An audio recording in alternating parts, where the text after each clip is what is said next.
வணக்கம். தமிழனங்கு நேயர்களுக்கு அன்பு வணக்கம். இன்றைக்கு நாம் சந்திரகாந்தக்கல் பற்றி பார்ப்போம். இந்த சந்திரகாந்தக்கல் மூன் ஸ்டோன்றது வெண்மையாக இருக்கும்.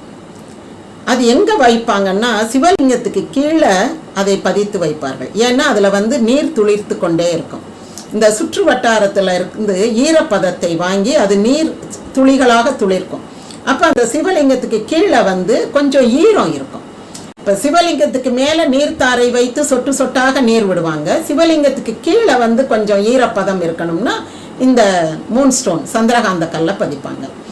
சந்திரகாந்த கல்லால் ஆன லிங்கமே ஒன்று இருக்குது. திருவெண்காடர் என்று அழைக்கப்படுகின்ற லிங்கம். அது திருநெல்வேலி பக்கத்தில் பாப்பாங்குளம்ன்ற ஊரில் இருக்குது.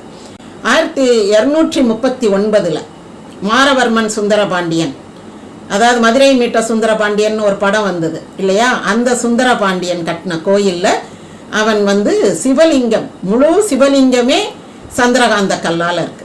இப்போ முழு நடராஜர் மரகத கல்லால் இருப்பது நமக்கு உத்தரகோசமங்கையில் இருக்கு. முழு மீனாட்சி சிலை மரகத கல்லால் இருப்பது மதுரையில் இருக்கு. அது மாதிரி இந்த லிங்கம் முழுமையாக சந்திரகாந்த கல்லால் ஆனது. அது மாதிரி கேரளாவில் மகாதேவன் கோயிலில் இதே 12ஆம் நூற்றாண்டில் செய்யப்பட்ட ஒரு விநாயகர், வெள்ளை விநாயகர்னு பேரு, அது சந்திரகாந்த கல்லால் ஆனது.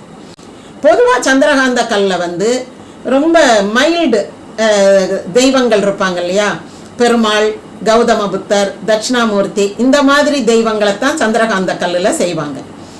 அவங்கெல்லாம் ரொம்ப சாத்வீகமான கடவுளர். கொஞ்சம் ஆக்ரோஷமான கடவுள்கள் வீரபத்ரன், துர்க்கை, காளினா சூரியகாந்த கல்னு ஒன்று உண்டு. அது ரொம்ப வெப்பத்தை வெளிப்படுத்தும். அதில் செய்வாங்க. இந்த சந்திரகாந்த கல் என்பது இந்தியாவில் கிடைக்குது, தான்சானியா, பிரேசில், அமெரிக்கா, ஸ்ரீலங்காவில் நிறைய கிடைக்குது, மியான்மர்ன்ற மும்பை, ஆஸ்திரேலியா, மடகாஸ்கர் எல்லா இடத்துலையும் கிடைக்குது.